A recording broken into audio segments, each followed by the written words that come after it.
Have you ever wondered what happens when a child walks through the wrong door on Halloween night? The wrong door changes everything, especially on a Halloween night like this one when masks hide what's real. That's when little Lucas Caldwell vanished not into darkness, but into a shy girl's kindness everyone mistook for danger. Maple Avenue Suites stands tall against the autumn sky windows, glowing with pumpkin lights. Inside, two worlds exist: wealthy residents and the invisible staff who clean up after them. Isabella Miller, a shy girl with downcast eyes, moves silently through hallways, her cleaning cart the only evidence she exists. Once a nurse now, she wears a uniform nobody sees. On the 14th floor, 6-year-old Lucas Caldwell adjusts his homemade pumpkin mask, while his father, Alex, CEO of Caldwell Construction, checks his silver watch again. Another late meeting, another broken promise, another Halloween when the boys' trick-or-treating would happen without him. "I'll make it up to you," Alex says, his voice tight with 3 years of single fatherhood strain. "Just stay in our hallway, understand, our floor only." In apartment 314A, Isabella dusts Mrs. Coleman's ceramic figurines. The elderly woman watches with cloudy eyes that sometimes see the past better than the present. "You remind me of my daughter," Mrs. Coleman says. "She was careful with precious things, too." Isabella's hands tremble as she places the last figurine back. "I try to be careful," she whispers, remembering the hospital room where her careful wasn't enough. The patient who died. Sometimes being careful isn't enough. Mrs. Coleman touches Isabella's wrist with paper-thin fingers. "Would you help me with my Halloween lights? These old hands aren't what they used to be." Isabella nods, grateful for the request that makes her visible. This small act of kindness might be the most inspirational part of her otherwise invisible day. Down the hall, Lucas slips his mask on a crooked smile cut into orange paper. The hallway is empty except for Monster Mash playing from someone's door. His small hand clutches a plastic pumpkin bucket. "Perfect neighbors first," he whispers, remembering his father's stories about the kind old lady with the best treats. He counts the doors, but in the dimming light, the numbers blur. 314A, 314B. He chooses one and knocks, not noticing it's already ajar. It swings open to reveal flickering lights and the smell of pumpkin pie. "Hello," he calls, stepping into the wrong apartment where fate waits to connect 3 broken lives with one heartwarming mistake. What happens when a child walks through the wrong door on Halloween night? The answer might break your heart or restore your faith in human connection. Inside apartment 314B, Lucas freezes. The lights flicker, making shadows dance across unfamiliar walls. This doesn't look like the perfect neighbor's apartment. Where are the colorful paintings, the candy bowl, Grandma's special boy? Mrs. Coleman calls from the kitchen. "I knew you'd come tonight." Lucas tilts his head, confused. He's never had a grandmother he remembers. His mother died when he was 3. "I'm not," he begins, but Mrs. Coleman appears, flour dusting her apron, smiling widely. "Just in time for pumpkin pie. Take off that silly mask and wash your hands." Lucas hesitates. His father taught him to be polite to elders, but something feels wrong. The lights flicker again before emergency bulbs provide a faint glow. "I think I came to the wrong place," Lucas says, backing away. "Nonsense," Mrs. Coleman says, reaching for his hand. "You're exactly where you belong on Halloween, with family." In the service corridor, Isabella stores her supplies when her radio crackles. "Miller electrical issues on 14. Check it out before leaving." Amanda Shaw's voice is clipped. The building manager never wastes pleasantries on cleaning staff. "Yes, ma'am," Isabella responds, though her shift has ended. Wheeling her cart back, she notices apartment 314B's door, open, lights spilling out. Strange. That apartment should be empty, its tenant hospitalized for pneumonia. A child's laugh drifts out, followed by Mrs. Coleman's voice, though she lives in 314A. The hallway lights flicker, and Isabella feels tightness in her chest. Something isn't right. Alex Caldwell strides through the lobby, his suit contrasting with Halloween decorations. The meeting ran late, they always did, but he'd promised Lucas some trick-or-treating. He checks his watch, 7:42 p.m. Lucas should be waiting, probably upset, but hiding it. In the elevator, lights blink erratically. An announcement mentions Halloween decorations, causing electrical fluctuations. On the 14th floor, he unlocks their door. "Lucas, sorry, I'm late. We can still make a few rounds?" Silence. The apartment is empty. Lucas's mask gone. Fear grips his chest as he calls his son's phone. It rings from the counter. Alex rushes back to the hallway. His son is somewhere in the building alone on Halloween night. Isabella approaches 314B, cautiously listening at the door. "Is this your grandson, Mrs. Coleman?" she asks gently. "Isabella, dear, yes, he's come for Halloween. Isn't it wonderful?" Mrs. Coleman sounds delighted but confused. Her memory problems have worsened lately. Isabella pushes the door wider and sees Lucas at the kitchen table. His mask pushed up, staring at a slice of pie. "Hi there," Isabella says softly. "I think there might be a mix-up." Before Lucas responds, the building goes completely dark, except for emergency lights. "Oh!" Mrs. Coleman gasps. "Not to worry, I have candles somewhere." "It's okay." Isabella pulls out a small flashlight.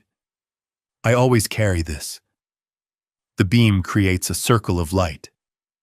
"What's your name?" "Lucas Caldwell," he whispers. "My dad's going to be worried." Isabella recognizes the name. Everyone knows Alex Caldwell, the stern-faced CEO who barely acknowledges staff. "Mrs. Coleman thought I was her grandson," Lucas explains. "I came to the wrong door. I was looking for the perfect neighbor with the best candy." "That's actually Mrs. Coleman," Isabella says, "but she lives in 314A, not B. This is her friend Mr. Grayson's apartment." Suddenly, loud pounding startles them. "Lucas, are you in there?" Alex's frantic voice calls. "Daddy!"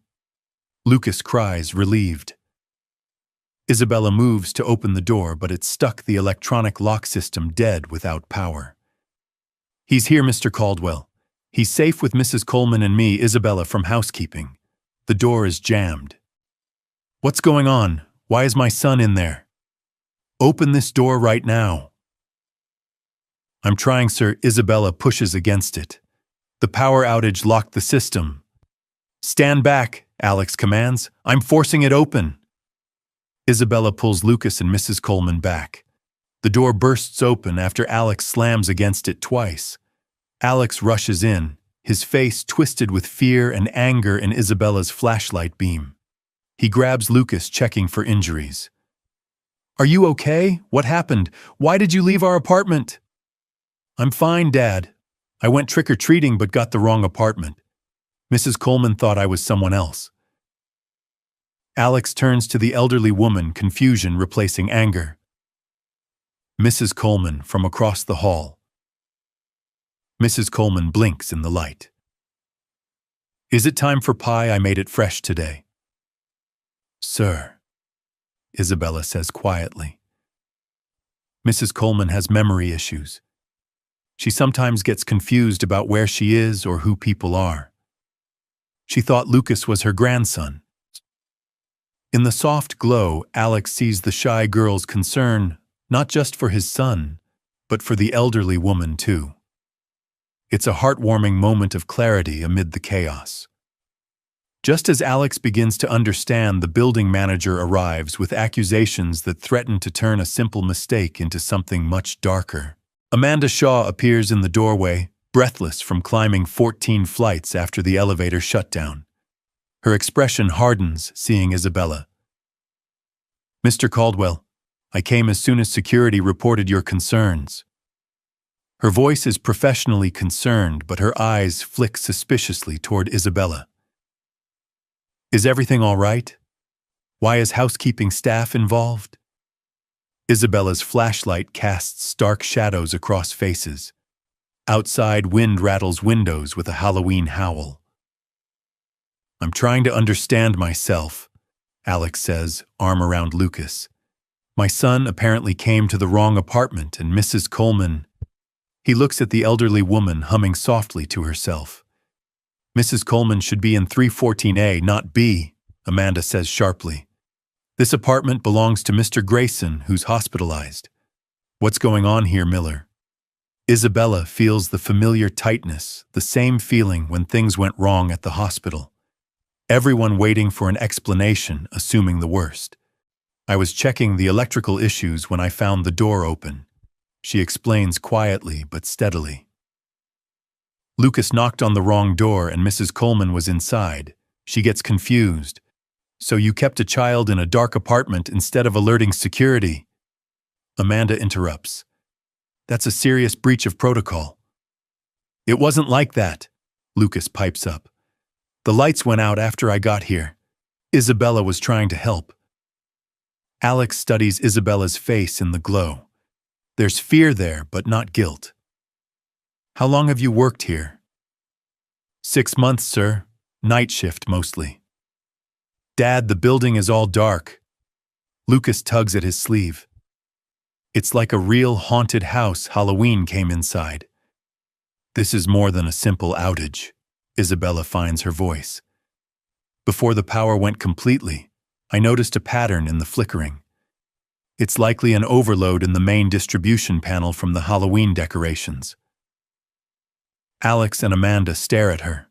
"How would you know that?" Amanda asks suspiciously. Isabella hesitates. "I was studying electrical engineering before. I changed directions." "She's right," a new voice says. The building superintendent stands in the doorway with a heavy-duty flashlight. Main breaker panel is fried. Hours to fix. Hours. Amanda's composure slips. "We have elderly residents, security concerns." "There's an auxiliary system," Isabella interrupts softly. "In the service room on this floor. It could restore emergency lighting until the main repairs are done." The superintendent raises his eyebrows. "That old system hasn't been used in years." "But it's still connected," Isabella insists. "I noticed the junction boxes during cleaning." Alex looks at her with new interest. "Can you help with that?" Amanda steps forward. "Mr. Caldwell, this is a matter for qualified personnel, not housekeeping. Miller, your shift has ended." "I'd like to see what she can do," Alex interrupts definitively. "Lucas and I will help Mrs. Coleman back to her proper apartment, then join you." Isabella nods gratefully. As they move into the hallway, Mrs. Coleman takes Lucas's hand. "You're not my grandson, are you?" she asks, clarity returning. "No, ma'am," Lucas answers honestly. "But I like your pumpkin pie." She smiles sadly. "I get confused sometimes. The faces blur and I see what I want instead of what's there." She pats his hand. "Thank you for being kind about it." In the service room, Isabella kneels before a dust-covered electrical panel. Alex holds his phone's flashlight while the superintendent watches skeptically. Amanda hovers, arms crossed. "This system was installed as a backup decades ago." Isabella explains, opening the metal cover. "It's separate from the main grid, but connected to essential circuits."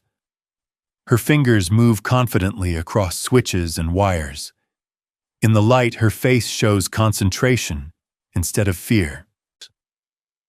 "You seem to know what you're doing," Alex observes. Isabella pauses, then admits, "I was a nurse before. I learned about electrical systems because hospital backup power is critical during emergencies. Her voice catches. I left nursing after a mistake. A patient died. The room falls silent except for the soft click of switches as she works. That's why you're so careful, Alex says quietly. That's why you checked an open door when most people wouldn't. She nods without looking up. I don't want to miss something important ever again. We all make mistakes, he says, surprising himself. I've been making one every day for 3 years. Isabella glances up questioningly. Putting work before my son, Alex clarifies. Tonight was supposed to be special. Halloween was his mother's favorite holiday. Suddenly, lights on the panel begin to glow. It's working, Isabella breathes. The auxiliary system is coming online. Throughout the building, emergency lights flicker on. Relieved voices echo as residents emerge from darkness. You did it, Alex says, genuine admiration in his voice. That's truly inspirational. Amanda steps forward, visibly impressed. That was unexpected, Miller. Quick thinking. The superintendent shakes his head, amazed. Wouldn't have thought of this old system. You saved us hours. Lucas appears in the doorway, his pumpkin mask glowing in the emergency lighting. Dad, Mrs. Coleman is back in her right apartment. She gave me real candy, not just pie. Alex laughs, the sound rusty from disuse. That's great, buddy. Isabella rises, brushing dust from her uniform. The emergency lighting should hold until the main system is repaired. As they move into the hallway, Lucas tugs at Isabella's sleeve. Why were you in the wrong apartment, too? I wasn't. Isabella begins, but then understands. Sometimes we end up where we're needed, not where we plan to be. The boy nods as if this makes perfect sense, like when Dad has to work late, but then can fix something important. Alex flinches slightly at his son's words. Before he can respond, Amanda's radio crackles. Shaw situation in the lobby. Power surge triggered a security protocol resident information displaying on the main screen. Personal details visible to everyone. Need override authorization immediately. Amanda pales. That's impossible. Those files are encrypted. Not if the failsafe misinterpreted the power surge as a system attack, Isabella says. It might have initiated an emergency data recovery protocol. How do you know all this? Alex asks, increasingly curious about this shy girl with endless technical knowledge. Isabella admits, I read the building's security documentation during breaks. I like understanding how systems work. Amanda rushes toward the stairs. I need to contain this privacy breach before residents notice. Wait, Isabella calls after her. You'll need the master reset sequence. It's not in the regular protocols. As private information spills into view downstairs, a more personal revelation waits in the darkness of the 14th floor. For Alex Caldwell, understanding what happened tonight might be the key to healing what broke 3 years ago. The 14th floor hallway has taken on an eerie calm in the emergency light's glow. Halloween decorations cast misshapen shadows, paper ghosts transformed into specters, plastic pumpkins into watchful guardians. I should go help Miss Shaw, Isabella says, moving toward the stairwell. We're coming too, Alex decides, taking Lucas's hand. As they descend, Lucas chatters excitedly about being in a blackout on Halloween. It's like the building is wearing a costume too, pretending to be spooky when it's just dark. Alex watches Isabella walking ahead, shoulders tense. You said you were a nurse before. What happened? Isabella slows but doesn't turn. I missed something I should have seen. A patient's medication interaction. By the time I realized my mistake, it was too late. So you left medicine to clean houses? Alex asks, genuinely puzzled. Now she turns eyes reflecting the dim light. I left because I couldn't trust myself anymore. Here, the worst mistake I can make is using the wrong cleaning solution. But tonight, when it mattered with the power with Lucas, you didn't freeze. You acted. That was different, she murmurs. Was it? Alex challenges gently. Or was it exactly the same, a crisis where your knowledge was needed? They reach the lobby where a crowd has gathered around the reception desk. On the digital display, normally showing weather and announcements, resident information scrolls, continuously names, apartment numbers, contact details, payment histories. Amanda frantically tries different commands while residents point and murmur in concern. That's private information. Is that my credit score? Someone shut it down. Isabella pushes through and leans over Amanda's shoulder. You need to access the emergency protocol override. I've tried, Amanda hisses. It's requesting a master code I don't have. May I? Isabella gestures to the keyboard. Amanda hesitates, then steps aside. At this point, what do we have to lose? Isabella's fingers move swiftly. The master code should be based on the building's original permit number. It's a standard backup in older systems. The screen flickers, then returns to normal building announcements. A collective sigh of relief ripples through the crowd. Amanda stares at Isabella in disbelief. How did you know that? I read the manuals? Isabella shrugs. Knowledge doesn't expire when you change jobs. From the back, a resident calls. Did everyone see my late payment from August? That was a bank error. Nervous laughter breaks the tension. As residents disperse, Alex steps forward. Ms. Shaw, Isabella has demonstrated exceptional skill tonight. Amanda nods reluctantly. She has. Perhaps her talents are being wasted in her current position. He continues. The building could benefit from someone with her technical knowledge in a more appropriate role. Isabella looks up surprised. Mr. Caldwell, that's not necessary. It's not charity, Alex interrupts. It's recognition of ability, something I've apparently been overlooking. The main lights suddenly come on full strength. Cheers erupt. The superintendent emerges from the basement grinning. Fixed the main panel, he announces. Turns out it was simpler than we thought. He stops noticing the restored information screen. How'd you get that working? Isabella figured it out, Lucas says proudly. She knows everything about electricity and computers. Not everything, Isabella corrects gently. Just enough to help. Alex checks his watch, a habit so ingrained he doesn't realize he's doing it. But instead of guilt, he feels something different, perspective. It's only 8:30, he says surprised. Lucas, we still have time for trick-or-treating. The boy's face lights up. Really, can Isabella come and Mrs. Coleman, she has more candy. Alex hesitates, then nods. If Isabella wants to join us, she's welcome. I'd rather consider it neighborly, she replies with a small smile. Let me get changed first, I'm off duty now. As Isabella heads to the employee locker room, Amanda approaches Alex. Mr. Caldwell, about tonight's incident. I want to assure you nothing like this will happen again. We'll implement new protocols. Ms. Shaw.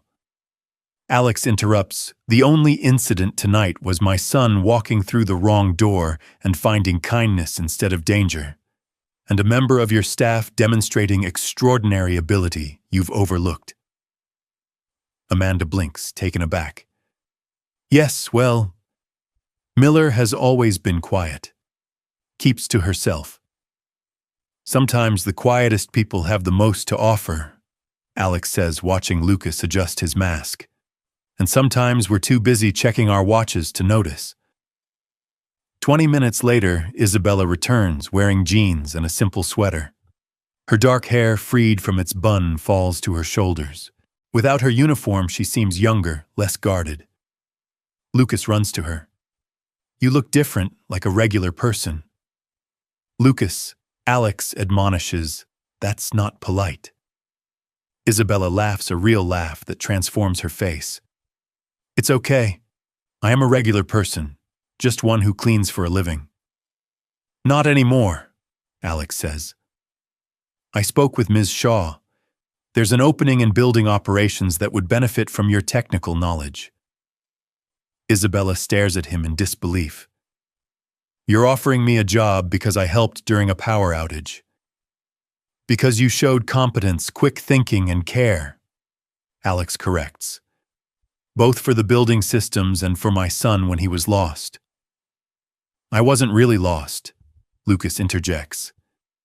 "I was just in the wrong place, but it turned into the right place." Alex ruffles his son's hair. "That's a philosopher's perspective, buddy." Isabella hesitates, uncertainty crossing her face. What if I make another mistake? What if everyone makes mistakes? Alex interrupts gently. The measure isn't whether we make them, but how we respond. He touches his watch unconsciously. I've spent 3 years hiding from mine. Before Isabella can respond, Mrs. Coleman appears from the elevator carrying a plastic pumpkin filled with candy. "There you are, I promised young Lucas more treats, and I always keep my promises." Lucas rushes to accept his earlier confusion forgotten. Mrs. Coleman watches with a bittersweet smile. "Sometimes I get confused about faces," she tells Isabella and Alex. "But I never forget kindness. Your boy was kind to an old woman who mistook him for someone else." She pats Isabella's hand. "And you, dear, checked on me when you didn't have to." "It's my job," Isabella starts to say. "No," Mrs. Coleman interrupts firmly. "Kindness is never just a job. It's a choice." As they stand in the lobby, surrounded by Halloween decorations and warm light, the shy girl who always tried to be invisible finds herself at the center of attention, not for a mistake, but for the courage to move beyond one. A heartwarming moment, none expected, when the night began. As Halloween night deepens around Maple Avenue Suites, 3 lives touched by loss find unexpected healing in a simple mistake. The true revelation waits in the final moments of this night, when a door that opened by accident reveals the path that was missing all along. The 3 of them move through the 14th floor, stopping at each door for Lucas to collect treats. Residents, relieved the power is back, are especially generous, exclaiming over Lucas's mask and complimenting Alex on his costume. "I'm not wearing a costume," he says, confused after the 3rd comment. "You're smiling," Isabella points out. "They don't recognize you." Alex touches his face, surprised she's right. The stern expression he's worn since his wife's death has softened without him noticing. At each door, Lucas proudly introduces Isabella. "This is my dad's new friend. She saved the whole building." Isabella blushes but doesn't correct him. There's something healing in the boy's innocent pride. When they reach Mrs. Coleman's apartment, the correct one, she invites them in for hot chocolate. Her living room is warm, filled with artwork, comfortable in a way that speaks of a life well lived. "I don't usually have company on Halloween, Mrs. Coleman admits, stirring a pot. "Not since my grandson moved across the country." "Is that who you thought I was?" Lucas asks, perched on a stool. Mrs. Coleman nods, embarrassment crossing her face. "My mind plays tricks sometimes. Dr. Sharma says it's early-stage dementia." "You live alone?" Alex asks, concerned. "For now," she says with dignity. "I have a service that checks on me twice weekly, and I manage quite well most days." She pours hot chocolate into autumn leaf-decorated mugs. "Though I miss having someone to bake for." Lucas accepts eagerly. You can bake for me, Dad doesn't bake. He doesn't even cook much. Lucas, Alex warns, but Mrs. Coleman laughs. I'd be delighted to have someone appreciate my baking again. As they sip, Lucas explores the apartment, fascinated by Mrs. Coleman's art supplies. You make these? He asks, pointing to watercolor paintings. I taught art for 40 years. I still paint when my hands cooperate. My mom was an artist, Lucas says matter-of-factly. But I don't remember her much. Dad has her pictures in a box. Heavy silence falls. Mrs. Coleman glances at Alex, who stares into his mug, expression strained. Sarah painted abstracts, he says finally. She said they expressed feelings better than realistic images. She was right, Mrs. Coleman agrees. Art isn't about capturing what we see, but what we feel. Dad doesn't talk about her much. Lucas continues, oblivious to the emotional undercurrents. But I know she liked Halloween best. That's why we always do trick-or-treating even when Dad has to work. Isabella watches Alex's face, seeing grief still raw beneath his composure. It's hard to talk about people we've lost, she says gently. Sometimes it hurts too much to remember. But sometimes, Mrs. Coleman adds, not remembering hurts even more. That's what I fear about my condition, not the confusion, but forgetting the people I love. Alex looks up, meeting her wise eyes. How do you balance it, remembering without drowning in grief? Mrs. Coleman considers hands cradling her mug. You don't balance it, dear. You integrate it. Grief becomes part of your story, not separate from it. Lucas returns carrying one of Mrs. Coleman's paintings, a bright splash of orange and gold suggesting autumn. Can you teach me to paint like this? Dad says I have Mom's talent. Instead of pain, Isabella sees something else on Alex's face, softening, opening. You do have her eye for color, he tells his son. I should have encouraged that more. It's not too late, Mrs. Coleman says simply. Alex looks at the three of them, his son with paint-stained fingers, the elderly neighbor whose confusion led to connection, and the shy girl whose competence illuminated more than just the darkened building. No, he agrees. I suppose it's not. As they prepare to leave, Lucas hugs Mrs. Coleman impulsively. Can I come visit again, even when it's not Halloween? I would love that, she says, voice thick. Perhaps an art lesson next time. Alex hesitates, then adds, and maybe I could help with some minor repairs. That cabinet hinge in your kitchen is loose. That's very kind, Mrs. Coleman says. Though I suspect your time is valuable, Mr. Caldwell. Alex looks at Lucas, then his watch, the silver timepiece that has ruled his life since Sarah's death.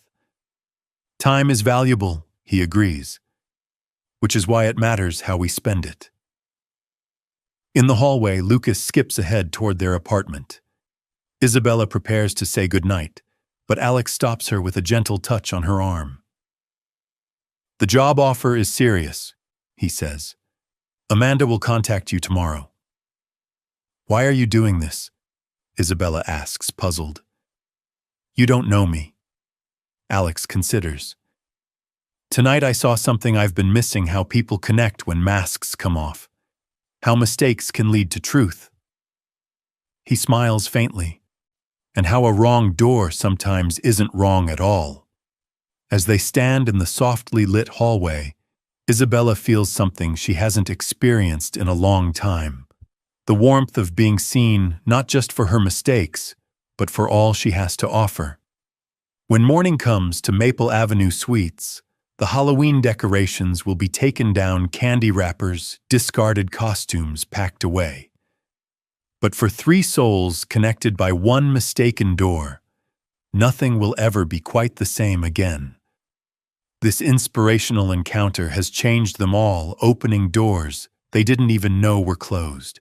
1 year later, Halloween transforms Maple Avenue Suites. Paper ghosts drift from ceilings, pumpkins glow in windows, and the lobby features a haunted village display children helped create. Isabella Miller, now building systems manager, monitors power usage with practiced ease. Her uniform replaced by professional attire, she still carries the small flashlight, a reminder of where she started. All systems normal, she reports. The new circuit breakers are handling the extra load perfectly. Excellent work, Miller. Amanda responds warmly. Their relationship has evolved respect replacing dismissiveness. The Halloween party starts at 6. Attending, wouldn't miss it, Isabella smiles. In apartment 314A, Mrs. Coleman and 7-year-old Lucas finish a jack-o'-lantern. Perfect, Autumn, he declares. Dad's gonna love it. I'm sure he will. Mrs. Coleman agrees, her eyes clearer than a year ago. Regular stimulation has slowed her cognitive decline. Do you remember last Halloween? Lucas asks. When I got lost, but wasn't really lost. I remember, she says softly. But if you hadn't been confused, we wouldn't have become friends, Lucas points out. And Dad wouldn't have met Isabella. Alex enters with a bakery box. Dessert for tonight. The community room buzzes with activity-costumed children, dart between decorated tables as a band plays. Isabella moves through the crowd, chatting with residents who now greet her by name. There you are, Alex says. Lucas wants to show you his art project. They find Lucas beside a watercolor showing 3 figures and an orange cat. It's us, he announces. You and me and Dad and Pumpkin, Isabella kneels impressed. It's beautiful, Lucas. Even though we're not a real family yet. Lucas adds, I wanted to paint what it feels like when we're together. Mrs. Coleman takes Lucas for punch, leaving Alex and Isabella alone.